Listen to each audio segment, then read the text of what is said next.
অন্য রাষ্ট্র থাকে এই রাষ্ট্র আসিয়া একটা বিধানসভার স্পিকার কেমন করিয়া হয়, কেমন করিয়া হয় বিধানসভার একটা স্পিকার হয়। আর নিজে মুখে ওই স্বীকার দিবে হচ্ছে আজি পর্যন্ত ভারতবর্ষের বিচারপতিগুলা বুদ্ধিজীবী মানসিকগুলা তোমরা চুপচাপ হয়ে আছেন। আমরা কোন দেশত ভাই বাস করি, এমন দেশত বাস করি মানে বিধানসভার স্পিকার হয় বাংলাদেশি, আর সেই মানসিটা নিজে মুখে আরো স্বীকার দেয়। তাহলে এখানে কোন সংবিধানত আছে ভাই বাংলাদেশ থেকে আসিয়া ভারতবর্ষের আরো একটা রাজ্যের, সেই রাজ্যের বিধানসভার আবার স্পিকার হওয়া যায়? কোন সংবিধানত লেখা আছে ভাই? তাহলে ভারতবর্ষের স্পিকার মানে একটা রাজ্যের, ভারতবর্ষের একটা রাজ্যের বিধানসভার একটা স্পিকার যদি বাংলাদেশি হয়, তাহলে কারে আমরা ভাই কোন বাংলাদেশি কারো ফির বাংলাদেশ দিয়ে পাঠালাম বা দিয়ে পাঠামো? তার জন্য আরো সিএ, এনআরসি, এসআইআর, এগুলো কি হওয়া যাচ্ছে? এগুলো কি ব্যবসা না কূটনীতি চলছে ভাই? তোমরা বিচার করো। ভারতবর্ষের বিচারপতি কি এটা বিচার করবে না? ভারতবর্ষত কি আইন ব্যবস্থা নাই? ভারতবর্ষটা যখন আগত তো গোটা এখানে তো ভারতবর্ষ ছিল, ধর্মের ভিত্তিতে ভারতবর্ষটা ভাগ করছে। তাহলে যখনকার ভারতবর্ষটা ভাগ হয়েছে, মানলুম তোমার কথায় মানলুম, যখন ভারতবর্ষটা ভাগ হয়েছে তখন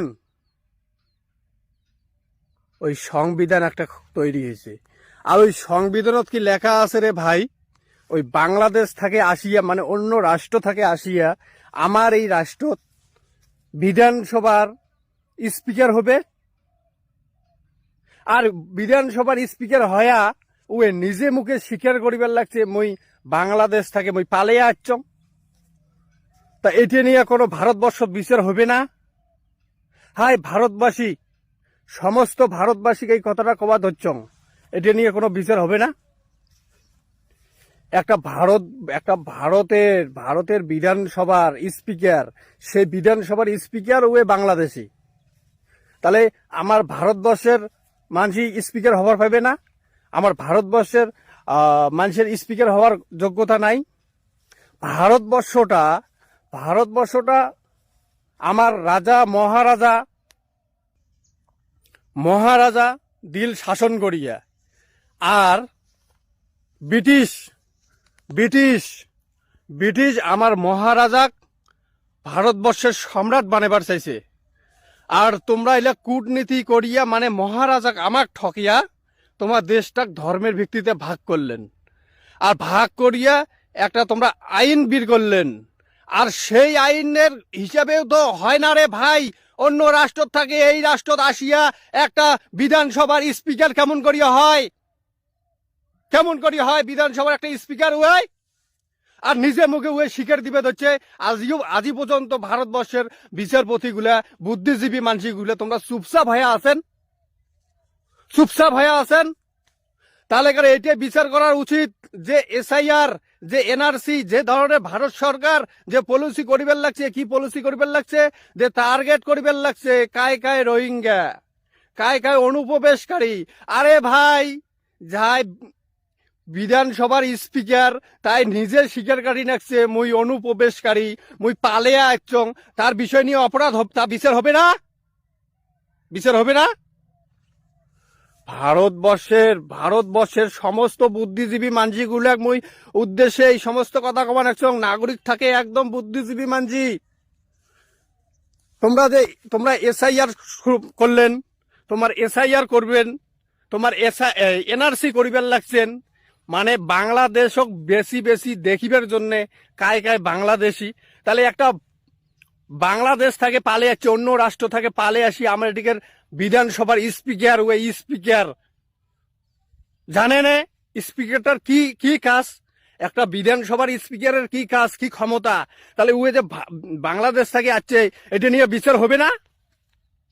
হবে না? না হবে?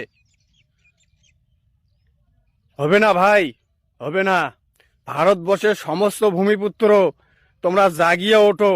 এগুলো ভাই কি শুরু হয়েছে?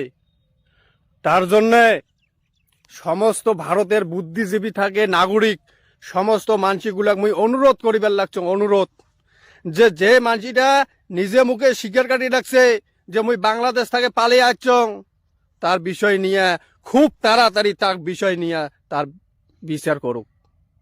কেমন করিয়া বাংলাদেশ থেকে আসিয়া ভারতবর্ষ একটা রাজ্যের ওই স্পিকার হয়, বিধানসভার একটা স্পিকার হয়?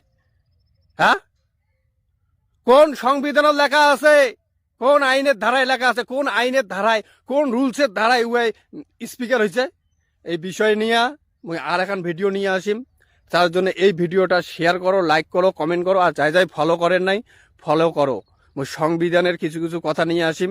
আর একটা শোনো দাদা ভাই কাকা খুড়া, মোর এই ফেসবুক পেজত ধর্মনীতি, রাজনীতি, কূটনীতি, সমাজনীতি সমস্ত নীতির নিয়ে আলোচনা হয় বা আলোচনা আসবে।